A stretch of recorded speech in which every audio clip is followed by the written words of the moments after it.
Hello and welcome to episode 8 in case you missed it. You may notice that I'm away from the desk today. However, that's because I'm bringing you everything you need to know about the Virginia primary coming up this Tuesday from the big board. Without any further ado, let's get right into it.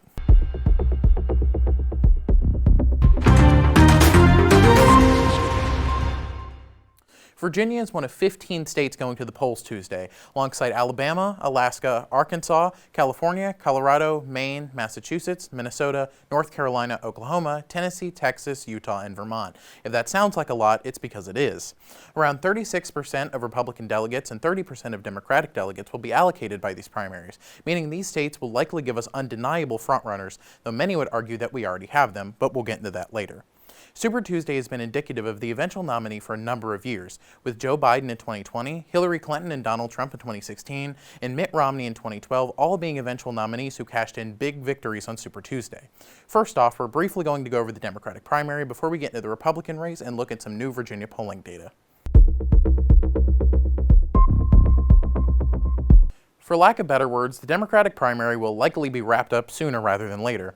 President Joe Biden's two challengers, author Marianne Williamson, who recently re-entered the race after dropping out, and Congressman Dean Phillips, have struggled to make headway against the president. President Biden swept the first four contests in New Hampshire, South Carolina, Nevada, and Michigan, with slight speed bumps in New Hampshire and Michigan. As previously discussed in episode 4, Biden was not on the ballot in New Hampshire, though won a write-in campaign in an effort not sponsored by his campaign. In Michigan on Tuesday, Biden faced an effort from activists advocating voters to select the uncommitted option on their ballots to protest Biden's handling of the Israel-Hamas war and humanitarian crisis in Gaza. In particular, many in Dearborn, Michigan, which holds the largest Muslim population in the United States per capita and holds the largest mosque in North America, advocated against voting for Biden. In the end, Biden ended up winning with over 80% of the vote, but not without 13% of voters, just over 100,000, voting uncommitted. Williamson and Phillips both ended with 3% and 2.7%, respectively. At this point, President Biden leads the Democratic primary 449 delegates to 2, the 2 for uncommitted. He has now garnered 81.9% of the vote nationally. The Republican primary has also not changed much since the last time I saw you all, though Virginia is back in the spotlight. Going into Super Tuesday, former President Donald Trump is coming off a blowout win in Michigan over former UN Ambassador Nikki Haley. He defeated Haley 68.1 to 26.6, his largest win yet head-to-head against Haley. That said, only 16 delegates were allocated in this primary, as the other 39 will be allocated during the state's presidential caucus on March 2nd. With Super Tuesday allocating such a large number of delegates, many see this as Haley's last chance to cut into Trump's dominance. While she is not directly favored in any of the states voting on Tuesday, there are signs she can make it a race in several of them. In all contests thus far, Haley has shown strength in suburban and urban areas of Iowa, New Hampshire, South Carolina, and Michigan. In particular, she has beaten Trump among voters with a college degree, many of whom view Trump as too extreme, according to the Associated Press. Furthermore, Haley has performed much stronger among independent voters, winning 62% of them in South Carolina and 58% of them in New Hampshire, according to CNN exit polls. This has led Haley to focus primarily on states with open primaries. These states allow voters, regardless of party, to vote in any party's primary, meaning both independents and Democrats can vote in these Republican primaries. That's where Virginia comes in. Donald Trump and Nikki Haley have both made Virginia a focal point in their campaigns in the last days leading to Super Tuesday. Haley spoke on Thursday in Richmond at the Westin Richmond Hotel before heading to Falls Church in Northern Virginia for an evening rally.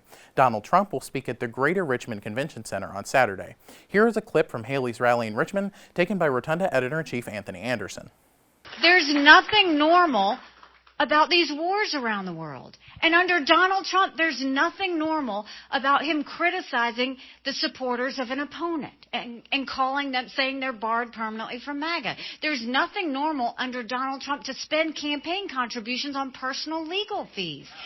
There's nothing normal about Donald Trump siding with a dictator over our allies who stood with us after 9/11. And there's nothing normal with the fact that Joe Biden calls his opponents fascists and Donald Trump calls his opponents vermin. None of this is normal. Virginia is an open primary state with a large number of suburbanites in Richmond, Northern Virginia, Williamsburg, and among other areas of the state. These are all areas Donald Trump lost in 2016 to another more moderate candidate, Marco Rubio, and generally performed weaker against Joe Biden in 2020. Haley is counting on these voters to vote for her in the Republican primary as opposed to voting in the Democratic primary or just staying home.